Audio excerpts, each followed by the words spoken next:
Mega DSC ప్రకటించాలనే డిమాండ్తో చలో secretariat కార్యక్రమానికి AP Congress పిలుపునిచ్చింది. ఈ నేపథ్యంలో ఆ పార్టీ రాష్ట్ర అధ్యక్షురాలు వైఎస్ షర్మిల సహా నేతల్ని పోలీసులు పార్టీ కార్యాలయం ఆంధ్రరత్న భవన్లోనే నిర్బంధించారు. ఆమె బయటకు రాకుండా భారీగా మోహరించారు పోలీసులు. పార్టీ కార్యాలయం వద్దకు రావాలని ప్రయత్నించిన నేతలు కిడుగు రుద్రరాజు, తులసిరెడ్డి, మస్తాన్ వలీలను అరెస్టు చేసి అక్కడి నుంచి తరలించారు.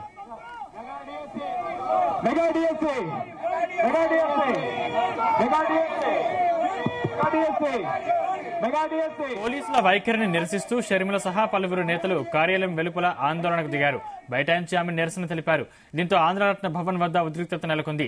పోలీసులు కాంగ్రెస్ శ్రేణుల మధ్య స్వల్ప తోపులాట జరిగింది. పోలీసులపై షర్మిల తీవ్రంగా మండిపడ్డారు. వైసీపీ నియంత పాలనలో మెగా డిఎస్సీని దగా డిఎస్సీ చేశారు. నిరుద్యోగులకు మద్దతుగా నిలబడితే అరెస్టు చేస్తున్నారు. మమ్మల్ని ఆపాలని చూసే మీరు ముమ్మాటికి నియంతలేనన్నారు. 23,000 పోస్టులు భర్తీ చేస్తామని చెప్పి కేవలం 6,000 పోస్టులకే నోటిఫికేషన్ ఇచ్చారు. వైసీపీ ప్రభుత్వం క్షమాపణ చెప్పాలని షర్మిల డిమాండ్ చేశారు.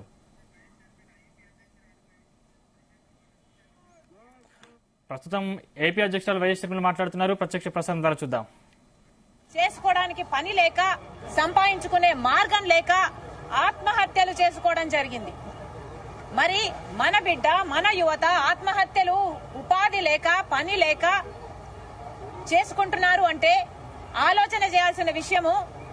ఇది నిజంగానే ఆత్మహత్యలా లేకపోతే ప్రభుత్వం చేస్తున్న హత్యలా?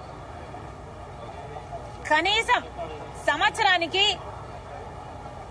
500 మంది డిగ్రీలు, పీజీలు అంటే చిన్న చిన్న ఉద్యోగాలు కాదు, చిన్న చిన్న చదువులు కాదు, పీజీల స్థాయిలో చదివిన బిడ్డలు కూడా సంవత్సరానికి 500 మంది బిడ్డలు ఆత్మహత్యలు చేసుకుంటున్నారు అంటే వాళ్ళకి ఆశ చచ్చిపోయి ఇక మేము ఎలా బతుకుతాము అన్న ఆందోళనతో వాళ్ళు ఆత్మహత్యలు చేసుకుంటున్నారు అంటే ఇది నిజంగానే మనకు స్పెషల్ స్టేటస్ రాక, మన బిడ్డలకు పరిశ్రమలు మన రాష్ట్రంలో రాక, మన బిడ్డలకు ఉద్యోగాలు రాక మనం చేతులారా చేస్తున్న పాపం ప్రభుత్వాలు చేస్తున్న పాపం కాదా? ఇది ఇలాగే కొనసాగితే ఆంధ్ర రాష్ట్రంలో బిడ్డలు మొత్తము ఉపాధి లేక, ఇక్కడ ఉపాధి దొరకక వలసపోయి మన రాష్ట్రం అసలు యువతే లేని రాష్ట్రంగా తయారవ్వదా? కేంద్ర రాష్ట్ర ప్రభుత్వాలు మనకున్న సమస్య గురించి, మన బిడ్డలకున్న సమస్యల గురించి ఏమైనా ఆలోచన చేస్తున్నారా? బీజేపీ ప్రభుత్వము, బీజేపీ కేంద్రంలో అధికారంలో ఉంది. సంవత్సరానికి 2 కోట్ల ఉద్యోగాలు ఇస్తామన్నారు. 10 సంవత్సరాలలో 20 కోట్ల ఉద్యోగాలు ఇవ్వాల్సి ఉండగా మన రాష్ట్రంలో కనీసం 1 కోటి మంది బిడ్డలకైనా ఉద్యోగాలు ఇచ్చారా? సరే 10 లక్షల మందికైనా ఇచ్చారా? లేదు 1,00,000 మందికైనా ఇచ్చారా? మన బిడ్డలకు అసలు ఉద్యోగాలే ఇవ్వని బీజేపీ ప్రభుత్వము మరి ఇంకా అధికారంలో ఉంది అంటే మనకు మోసం చేసినట్టు కాదా? ఆంధ్ర రాష్ట్ర బిడ్డలకు దగా చేసినట్టు కాదా? 5 సంవత్సరాలు చంద్రబాబు గారు ముఖ్యమంత్రిగా ఉన్నారు. ఎన్ని ఉద్యోగాలు ఇచ్చారు? చంద్రబాబు గారు అధికారంలోంచి దిగిపోయే టయానికి కూడా 1,43,000 ఉద్యోగాలు ఇంకా ఖాళీగానే ఉన్నాయి.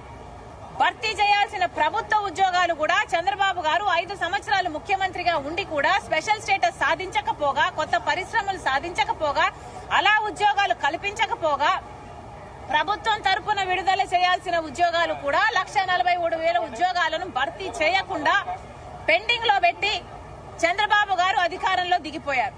ఆ తర్వాత జగన్మోహన్ రెడ్డి గారు ముఖ్యమంత్రి అయ్యారు. జగనన్న గారు ముఖ్యమంత్రి అయినాక ఆ రోజు జగనన్న గారు చెప్పిన మాట, పాత ఉద్యోగాలు 1,43,000 ఉద్యోగాలు భర్తీ చేయాల్సి ఉంది. ఈ 5 సంవత్సరాలలో రిటైర్ అయిపోయిన వాళ్ళు, ఇంకా అవకాశం ఉన్న వాళ్ళు ఇంకొక 90,000 మంది ఉంటారు. అంటే మొత్తం 2,30,000 ఉద్యోగాలను మేము భర్తీ చేస్తాము అని అధికారంలోకి వచ్చాడు జగనన్న గారు. మరి అలా అధికారంలోకి వచ్చి ఈ రోజు 2,30,000 ఉద్యోగాలకు మీరు జాబ్ నోటిఫికేషన్స్ ఇవ్వాల్సి ఉండగా మీరు ఎన్ని జాబ్ నోటిఫికేషన్లు ఇచ్చారు? ఎంతమందికి ఉద్యోగాలు కల్పించారు? అసలు మెగా డిఎస్సి 23,000 ఉద్యోగాలు ఖాళీగా ఉంటే చంద్రబాబు గారు 7,000 ఉద్యోగాలే ఎందుకు భర్తీ చేస్తున్నారు? సిగ్గులేదా అని ఆ రోజు మీరు చంద్రబాబు గారిని అన్న మాటలు మీకు గుర్తులేవా? ఈ రోజు అదే 23,000 ఉద్యోగాలు మెగా డిఎస్సి మీరు ఇవ్వగలిగి ఆ 23,000 కాదు, అదనంగా కొత్తగా ఏర్పడిన ఖాళీలైతేనేమి, రిటైర్ అయిన ఉద్యోగాలు అయితేనేమి అంతా కలిపి దాదాపు 30,000 ఉద్యోగాలు డిఎస్సి నోటిఫికేషన్లు మీరు ఇవ్వగలిగి ఒక మెగా డిఎస్సి ఇవ్వగలిగి కూడా మీరు ఇవ్వకపోగా 6,000తో ఒక దగా డిఎస్సి ఇచ్చారు. మరి మీరు దగా ముఖ్యమంత్రి కారా? ఇందుకు నిరసనగా కాంగ్రెస్ పార్టీ ఆందోళన చేయాలనుకుంది, నిరసన తెలపాలనుకుంది. ఇది పాపమా? ఇది ప్రజాస్వామ్యం కాదా? మాకు నిరసన తెలియజేసే హక్కు లేదా? గత 10 రోజులుగా మేము యూత్ కాంగ్రెస్ అయితేనేమి, ఎన్ఎస్యుఐ అయితేనేమి వివిధ కార్యక్రమాలలో పాల్గొని నిరసన తెలియజేయాలనుకుంటే వాళ్ళని ఎక్కడికక్కడ హౌస్ అరెస్టులు చేశారు, వాళ్ళని ఎక్కడికక్కడ నియంత్రించారు. ఈ రోజు కాంగ్రెస్ పార్టీ మొత్తము కలిపి కాంగ్రెస్ పార్టీ అధ్యక్షురాలతో సహా పెద్ద నాయకులు అందరూ కలిసి ఈ రోజు యువతకు అండగా నిలబడాలి అని మేము చలో సెక్రటేరియట్ అన్న కార్యక్రమం నిర్వహించాలనుకుంటే దానికి ఇన్ని ఆంక్షలు విధించడం ప్రభుత్వము విధిస్తుంది అంటే మరి ఇది ప్రజాస్వామ్యం అవునా కాదా? ఇక్కడ భారతదేశ రాజ్యాంగం అమలు అవుతుందా లేదా? లేకపోతే జగన్మోహన్ రెడ్డి గారు ఏదైనా ప్రత్యేకంగా ఒక రాజ్యాంగం రాశారా? జర్నలిస్టులు వాళ్ళకు వ్యతిరేకంగా రాయకూడదు, జర్నలిస్టులు వాళ్ళకు వ్యతిరేకంగా రాస్తే గొడ్డును బాదినట్టు బాదుతాము, చిలక బాదుతాము అని జగన్మోహన్ రెడ్డి గారి రాజ్యాంగం చెప్తుందా? ప్రతిపక్షాలన్నీ ఎవరే గాని జగన్మోహన్ రెడ్డి గారి ప్రభుత్వానికి వ్యతిరేకంగా పోరాటం చేయకూడదు, పోరాటం చేయాలని చూస్తే ఒక కర్ఫ్యూ వాతావరణం లాగా మేము సృష్టిస్తాము, పోలీసులను మా బంటులాగా వాడుకొని, పోలీసులను మా కుక్కల్లాగా వాడుకొని మిమ్మల్ని ఎక్కడికక్కడ హౌస్ అరెస్టులు చేస్తాము అన్నది జగన్మోహన్ రెడ్డి గారి రాజ్యాంగం చెప్తుందా? ఇది ఎక్కడి అన్యాయం అని అడుగుతున్నాం. వేల మంది కాంగ్రెస్ పార్టీ నాయకులైతేనేమి, కార్యకర్తలైతేనేమి ఎక్కడికక్కడ హౌస్ అరెస్టులు చేయాల్సిన అవసరం ఏముంది? చలో సెక్రటేరియట్ అన్నది ప్రశాంతంగా హింస లేని మార్గం ఒకటి ఎంచుకొని ప్రశాంతంగా మేము నిరసన తెలియజేయాలనుకుంటే అది కూడా నియంత్రించడం ఎంత మటుకు సబబు? ప్రజాస్వామ్యంలో ప్రతిపక్షాలకు గాని జర్నలిస్టులకు గాని మాట్లాడే హక్కు లేదా? స్వేచ్ఛ అనేది, మాట్లాడే రైట్ టు స్పీచ్ అనే స్వేచ్ఛ ఆంధ్రప్రదేశ్ లో లేదా? ఇదేమన్నా భారతదేశమేనా లేకపోతే ఆఫ్ఘనిస్తానా? మీరేమన్నా తాలిబాన్లా? ప్రజలకు చెప్పాల్సిన అవసరం ఉంది, సమాధానం చెప్పాల్సిన అవసరం ఉంది. రాత్రికి రాత్రి మేము ఇక్కడికి చేరుకోగానే మొత్తం ఏరియానంతా కర్ఫ్యూ వాతావరణం లాగా సృష్టించారు. అసలు కార్యకర్తలను ఎవరిని రానివ్వలేదు. పొద్దు నుంచి ఎంతమంది వీలైతే అంతమంది ఎవరికి వచ్చినట్టు వాళ్ళని ఎక్కడికక్కడ అరెస్టు చేస్తున్నారు. గత 2 రోజులుగా ఈ కార్యక్రమం జరగబోతుందని తెలిసి 2 రోజుల నుంచి పోలీసులు హై అలర్ట్ లో ఉండి మా వాళ్ళని నియంత్రించారు. ఇది ఎక్కడే న్యాయం అని అడుగుతున్నాం. అసలు మేము చేసిన తప్పేంటి? మేము చేసిన పాపం ఏమిటి? మేమేమైనా గుండాలమా? మేమేమైనా దొంగలమా? బందిపోట్లమా? టెర్రరిస్టులమా? మమ్మల్ని నియంత్రించాల్సిన అవసరం ఏమొచ్చింది ప్రభుత్వానికి?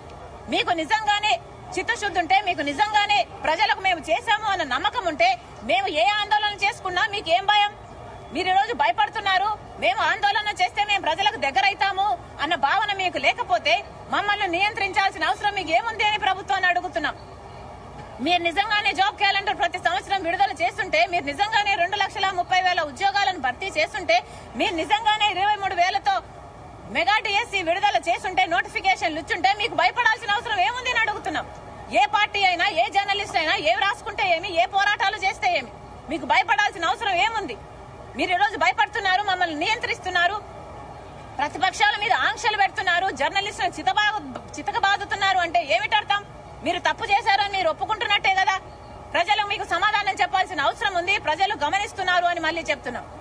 అసలు ఇదే జగన్మోహన్ రెడ్డి గారు ఎలక్షన్లకు ముందు ప్రతిపక్ష నాయకుడిగా ఉన్నప్పుడు ఆయన చెప్పిన మాటలు, మన రాష్ట్రంలో 2,30,000 ఉద్యోగాలు ఖాళీగా ఉన్నాయి అన్నారు. ఆయన అధికారంలోకి వచ్చిన వెంటనే ఇదే ప్రాధాన్యతగా తీసుకొని జాబ్ నోటిఫికేషన్ల వరద పారిస్తానన్నారు. జాబ్ నోటిఫికేషన్లు బ్రహ్మాండంగా ఇస్తామన్నారు. అంతేకాదు, ప్రతి సంవత్సరము జాబ్ క్యాలెండర్ ఇస్తాము, ఎలాగైతే 10th ఇంటర్ పరీక్షలు పెడతామో అలాగే ప్రతి సంవత్సరము జాబ్ క్యాలెండర్ లోనే మేము నోటిఫై చేస్తాము ఎప్పుడు పరీక్షలు ఉంటాయి అని. అదే ఫిక్స్డ్ డేట్స్ లో మేము పరీక్షలు పెడతామని జగన్మోహన్ రెడ్డి గారు చెప్పారా లేదా? మరి ఒక్క జాబ్ క్యాలెండర్ కూడా ఎందుకు ఇవ్వలేదు? 1,30,000 ఉద్యోగాలు ఆ రోజు ప్రభుత్వ శాఖల్లో ఖాళీగా ఉన్నాయి అని జగన్మోహన్ రెడ్డి గారే ఒప్పుకున్నారు. ఏపీపీఎస్సీ ద్వారా అన్ని ఉద్యోగాలను భర్తీ చేస్తాము, అధికారంలోకి వచ్చిన వెంటనే ఇదే మాకు ప్రాధాన్యత అని కూడా చెప్పారు. మరి ఈ రోజు ఏమైంది? ఆ రోజు జగన్మోహన్ రెడ్డి గారు ప్రతిపక్ష నాయకుడిగా ఉండి 23,000 ఉద్యోగాలు ఖాళీగా ఉన్నాయి, 23,000 టీచర్ ఉద్యోగాలు ఖాళీగా ఉన్నాయి. మరి చంద్రబాబు గారు 7,000కే డిఎస్సీ ఇచ్చారు, మీకు సిగ్గు లేదా అని తిట్టి మేము అధికారంలోకి వచ్చాక మెగా డిఎస్సీ ఇస్తాము అన్నారు. మరి 5 సంవత్సరాలు అయింది మీరు అధికారం లేకొచ్చి, ఏమైంది మెగా డిఎస్సీ? చంద్రబాబు గారు ఇవ్వలేదు అని హేళన చేశారు, ఎద్దేవా చేశారు, మీకు సిగ్గుందా అని మాట్లాడారు. చంద్రబాబు గారిని ఆ రోజు మీరు ఎన్ని మాటలు అన్నారో ఆ మాటలన్నీ మీకు ఈ రోజు వర్తించవా? చంద్రబాబు గారు జాబ్ రావాలి అంటే బాబు పోవాలి అన్న స్లోగన్ మీది కాదా? ఎన్ని మీటింగ్లలో మాట్లాడారు? మాట్లాడిన వాళ్ళు ఆ రోజు మీరు చెప్పిన మాట దేవుని దయ ఉంటే మేము అధికారం లేకొచ్చినాక మెగా డిఎస్సీ ఇస్తామన్నారు. మరి దేవుని దయ ఉన్నింది, మీరు ముఖ్యమంత్రి అయ్యారు, కానీ మీ దయ మాత్రం నిరుద్యోగుల మీద లేకపోయింది. ఇది అన్యాయం కాదా? మీరు ముఖ్యమంత్రి అయ్యారు, మీకు ఒక పదవి వచ్చింది, మీకు ఒక ఉద్యోగం వచ్చింది, మీ వాళ్ళకందరికీ ఉద్యోగాలు వచ్చాయి, మీ వాళ్ళకందరికీ మంత్రి పదవులు వచ్చాయి. కానీ ఈ రోజు చదువుకున్న బిడ్డలకు మాత్రం, డిగ్రీలు పీజీలు చదువుకున్న బిడ్డలకు మాత్రం ఉద్యోగాలు లేవు. వాళ్ళకు అవసరాల్సిన పని లేదా? వాళ్ళు బతకాల్సిన పని లేదా? వాళ్ళు పుట్టింది ఆత్మహత్యలు చేసుకోవడానికేనా? ఆంధ్ర రాష్ట్రంలో పుట్టిన పాపానికి మీరు ఒక్క రోజైనా స్పెషల్ స్టేటస్ కోసం పోరాడారా నిజాయితీతో? ముఖ్యమంత్రి అయిన తర్వాత స్పెషల్ స్టేటస్ రాలేదు, పెద్ద పరిశ్రమలు రాలేదు, ఉద్యోగాలు రాలేదు. కనీసము ఈ అవైలబుల్ గా ఉన్న ప్రభుత్వ శాఖల్లో ఖాళీగా 2,30,000 ఉద్యోగాలు ఉన్నాయని మీరే ఒప్పుకున్నారు. మరి ఒప్పుకున్నాక కనీసం ఆ మేరకైనా మీరు భర్తీ చేయాల్సిన అవసరం లేదా? ఇన్ని సంవత్సరాలు, 5 సంవత్సరాల క్రితం చెప్పిన మాట 2,30,000 ఉద్యోగాలు ఖాళీగా ఉన్నాయి అని. మరి ఈ 5 సంవత్సరాలలో ఎందుకు భర్తీ చేయలేదు? ఈ 5 సంవత్సరాలు ఏం చేశారు? గుడ్డి గుర్రాలకు పళ్ళు తోమారా? ఏం చేశారు? కుంభకర్ణులా నిద్రపోయారా? ఈ రోజు ఎలక్షన్లు వచ్చాయి కాబట్టి కేవలం ఆ ఎలక్షన్ల కోసమని కుంభకర్ణుడు నిద్ర లేసినట్టు ఇప్పుడు మీరు నిద్ర లేసి హడావిడిగా 6,000తో డిఎస్సీ, ఒక దగా డిఎస్సీ. అసలు 23,000 ఉద్యోగాలు ఖాళీగా ఉన్నాయి అన్నారు మీరు.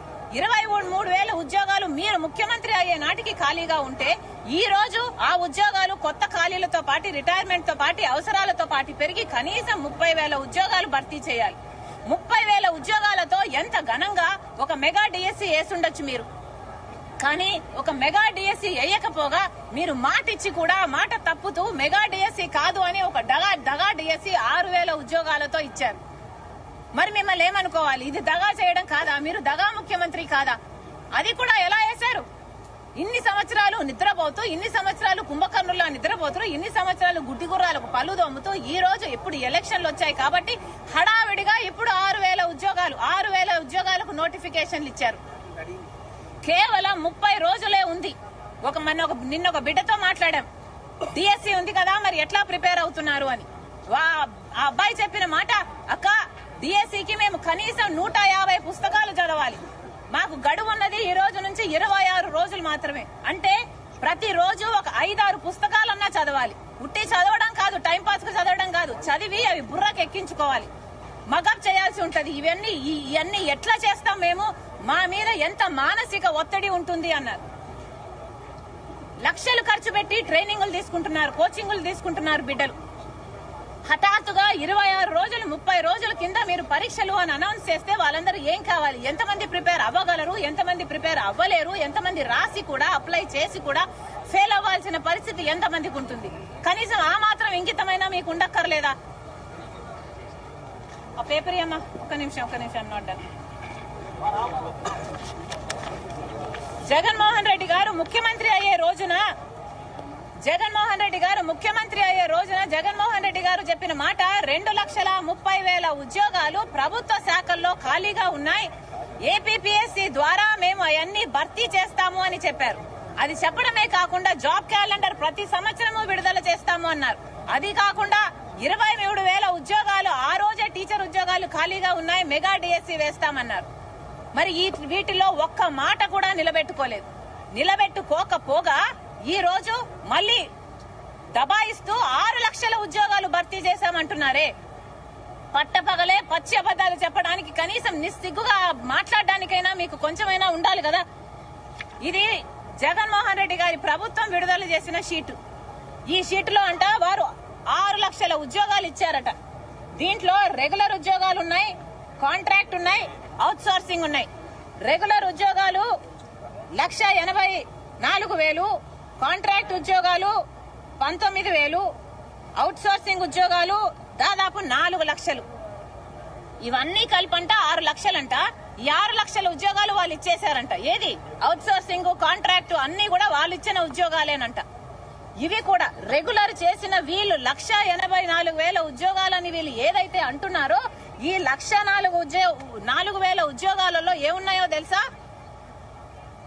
ఇక్కడ 1,21,000 ఉద్యోగాలు గ్రామ సచివాలయానికి సంబంధించిన ఉద్యోగాలు. అంటే వాళ్ళ కార్యకర్తలకు వాళ్ళ సైన్యంగా తయారు చేసుకున్న వాళ్ళకే 1,21,000 ఉద్యోగాలు ఇచ్చుకున్నారు. ముందు చెప్పిన మాట 2,30,000 ఉద్యోగాలు ప్రభుత్వ శాఖల్లో ఖాళీగా ఉన్నాయి, అవన్నీ భర్తీ చేస్తామని చెప్పిన వాళ్ళు, ప్రభుత్వ శాఖల్లో ఏపీపీఎస్సీ ద్వారా భర్తీ చేస్తామన్న వాళ్ళు అవేవి చేయకుండా 1,21,000 ఉద్యోగాలను గ్రామ సచివాలయానికి సంబంధించిన ఉద్యోగాలను భర్తీ చేసి మేము ఉద్యోగాలు ఇచ్చామని చెప్పుకుంటున్నారు. అంతేకాదు దీంట్లో ఉన్నది ఇంకొక 51,000 ఉద్యోగాలు ఆర్టీసీని విలీనం చేసుకుంటే వాళ్లకు పర్మనెంట్ అయిన ఉద్యోగాలు. అవి ఆ రోజు 2,30,000 ఉద్యోగాలు ఖాళీలలో ఇవేవీ లేవు. అంటే 2,30,000 ఉద్యోగాలు ఆ రోజు ఏవైతే ఖాళీగా ఉన్నాయో ప్రభుత్వ శాఖల్లో ఈ రోజు కూడా ఖాళీగానే ఉన్నాయి. ఏపీపీఎస్సీ ద్వారా వీళ్ళు భర్తీ చేసింది ఏమీ లేదు.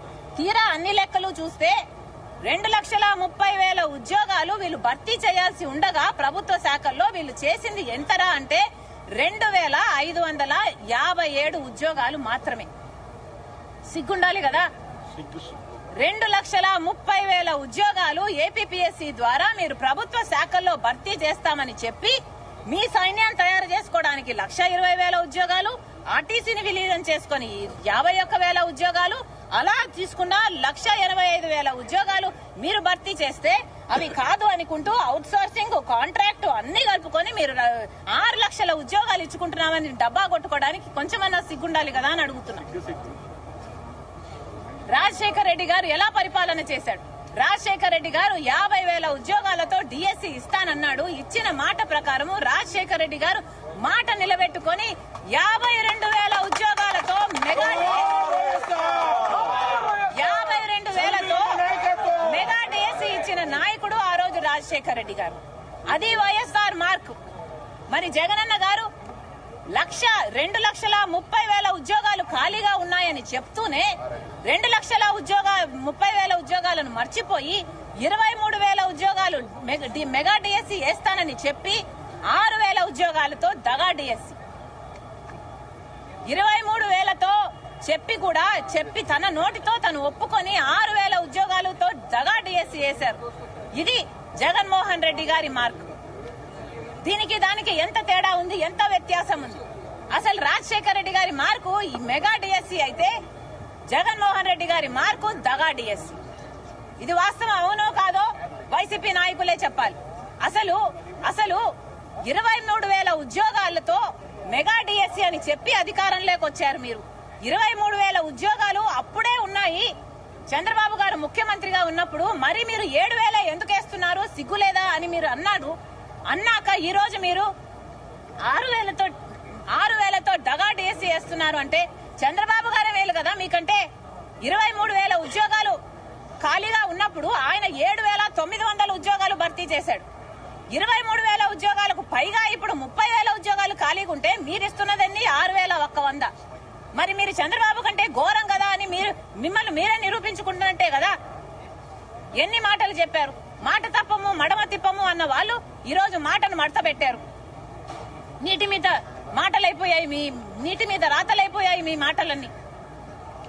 ఇదేనా రాజశేఖర రెడ్డి గారి వారసత్వం అంటే? ఆలోచన చేయాల్సిన పని ఉంది, ఆలోచన చేయాల్సిన అవసరం ఉంది, ప్రజలకు సమాధానం చెప్పాల్సిన అవసరం కూడా ఉంది.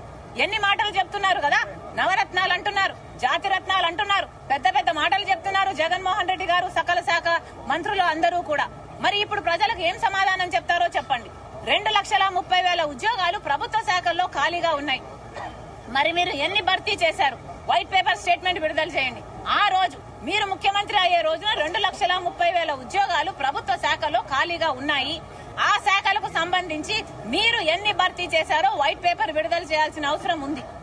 23,000 ఉద్యోగాలు ఖాళీగా ఉన్నాయని మీరు చెప్తే మెగా డిఎస్సీ వేస్తామని మీరు చెప్పిన వాళ్ళు ఈ రోజు 6,000 ఎందుకు వేశారో ఆంధ్ర రాష్ట్ర బిడ్డలకు, యువతకు మీరు సమాధానం చెప్పాల్సిన అవసరం ఉంది. అవేవీ చేయకుండా ఊరికే విమర్శించడమే పనిగా పెట్టుకుని జర్నలిస్టులను కొట్టడమే పనిగా పనిగా పెట్టుకొని ప్రతిపక్షాలను ఆందోళన కూడా చేయకుండా మీరు ఇంతగా నియంత్రిస్తున్నారంటే మీరు భయపడుతున్నారు అన్న వాస్తవం మీ చేష్టలలో స్పష్టంగా కనిపిస్తుంది. మళ్ళీ కాంగ్రెస్ పార్టీ డిమాండ్ చేస్తుంది, వెంటనే మీరు ఏదైతే చెప్పారో